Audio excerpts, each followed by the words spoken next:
Hi, my name is Joe Tucker. I took the blended learning class last summer and I was asked to present on my self-reflections that I had about the class and how I incorporated it throughout my year. So some of the challenges that I faced was how do you bring a math course into a blended setting? There weren't very many good examples of a blended math course that I could find or that the district had used because it has not actually happened yet. So re-envisioning that was a very tough start. Also, incorporating some of the blended strategies into an efficient math lesson was another area that I was challenged in. Creating lessons, just general lessons, that was fine. I could have created something, but how do you make them efficient and effective for the students that you would be seeing? That is where I struggled with. Along with that, planning and creating units. Part of the unit thing we went through was that you had to create a whole semester's worth of work, and that's very tough in a math setting with all the amount of videos and the planning and the questions and the all that work up front was a struggle to try to figure out how and where students would struggle throughout the semester. So many of those challenges, though, I addressed here how I incorporated blended techniques into my classroom. Let me first say that there is not a blended course for math inside the district. So looking at it at a different angle for me is I don't have a blended class. I didn't have a blended class. So how could I take these blended techniques that I learned and use them in my classroom? And one of the most important ways that I thought that I could do that was using a flipped model.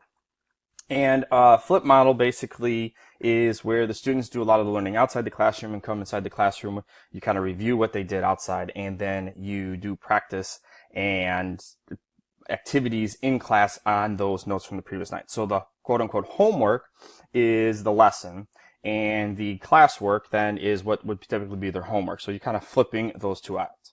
Now, I would like to say I do a very good job of that.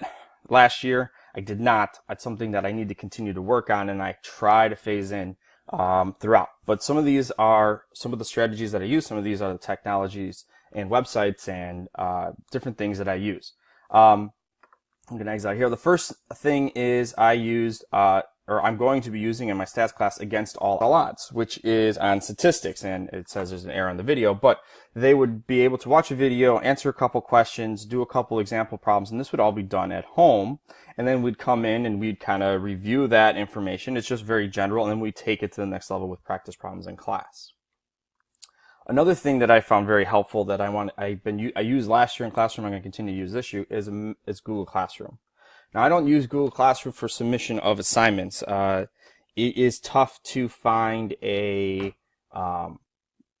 easier way for students to write math on the computer and then submit it. That has not worked out very well yet for Google. But what I have done is, this is just some examples from last year, I've put the agenda on there. Next year as well, not only am I going to put the agenda, but I'm also going to put our objective with the standard that we are working on as well. I've attached any important things, like our notes, so students who are absent or they lose, they can print these notes out. And usually if our homework's not attached, I attach homework there as well. Many other times as well, I will also post links to various pages that we might use. Quizzes is one, I'll talk about that. I also post sometimes homework keys from previous days' work, so students can check their homework or their classwork with those, because it's just completion for me. It's just, practicing on these key skills. So Google Classroom is where my students would start most of every single day. Also in Google Classroom, there is important information about Desmos. I'll talk about that. Place all these various things they can go, course syllabus from here. So another way, I use this incorporated is in terms of the flip model, is giving them some more interactive ways to take just something from a piece of paper to a more measurable thing. And this is where Desmos comes into play. And this is specific to math, so I won't go very detailed into this. But you can create some of these activities in class. I have some here or that I've created that students can work. So one of them is just it goes through here where students will they'll be asked a question, they answer it, okay, go through, and they kind of complete at their own pace. There's other opportunities for students to kind of predict. So this would be like a pre-lesson something where students would be, and I'll go through one here. So where they would kind of predict and drag points, and they're kind of predicting ahead of time. This is before we did any lessons. So they're trying to go through a real world problem about parabolas, predicting, trying to draw a curve, figuring out how to use the program, and they're taking a real video and kind of creating a parabolic curve towards it and answering some just general questions for it. And this is all before they've learned anything. And you can kind of see towards the end now they're starting to get the model created. They're starting to use these graphs to kind of predict, is the ball going to go into the hoop or not? And you know, they make some predictions and they have to write on it. And this is something I like to try to do before we go into a lesson. So they don't need to know anything about parabolas before we get here, but then they get to practice it. They get to see real world basketball, real world shot, kind of what it is to be a parabolic curve before we even jump into any lessons. Another thing I like to try to do, incorporate it into the blended setting or a flipped classroom, is give them online resources. And this can be, and last year I used it as in addition to things we did in class. And next year I'm going to try to use this as, this is where you're going to start getting your information. And it's going to be Edpuzzle.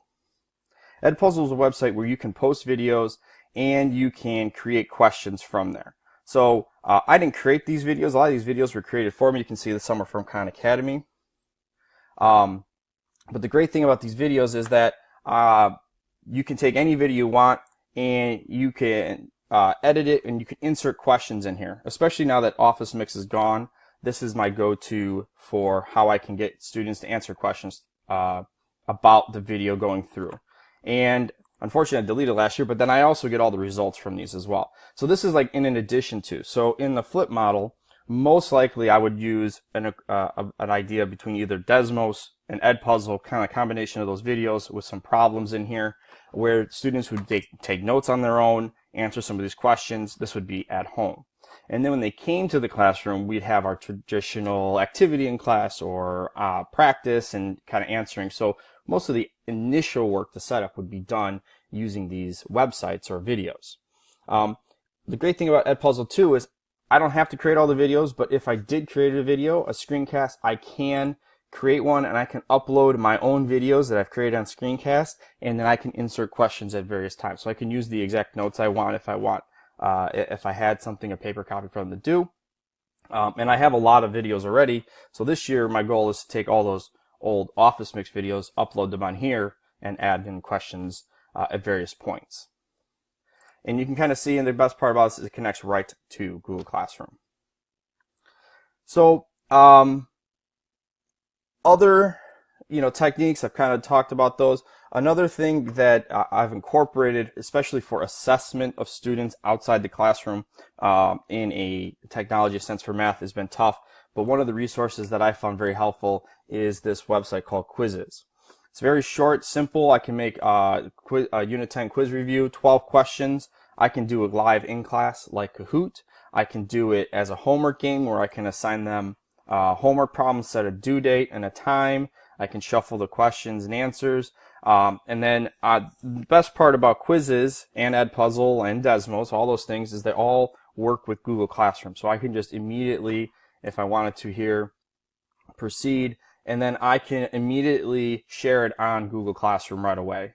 And it will create its own post saying, here's this assignment you have till this day to complete it.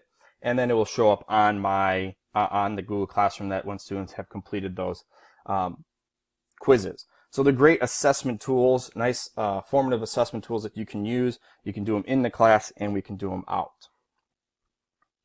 So I've really tried to incorporate all these different blending techniques, but more in a flipped model. Especially this year, I'm going to try to do more of a flipped model. Finally, where were you, kind of like, what's the question about where were you before we did the blended learning class and where are you after? And these two pictures, I think, kind of describe it the best. Initially, I would say I was very skeptical about how a blended class or a blended model would work for a math course. it was very tough to kind of envision what that would look like. But definitely after through it, I say enlightenment, but I think I had a couple aha moments about things that I've played with and toyed with in my head about how I would like to try to incorporate technology into math and the blended technique, how those two can work together. And I think, as you can see through the various websites and ideas I've had, it's allowed me to kind of like sync up all these different various websites I've used sporadically into one, long idea of like one whole course setup of how this could work and what I would need to use to use it. So many of those challenges that I faced at the beginning that I thought would be the hardest things. How do you plan out a course? How do you create these videos? How do you incorporate it? I think I found a lot of different avenues in which you can pursue, especially in math, of where students can go online to get their information. How can you track their progress? Where can you see where they're struggling? How can you assess them in an effective measure without actually seeing all of their work? So this was my self-reflection about the blended learning class. I hope this helped you kind of see from a math person's perspective about how this course can be helpful.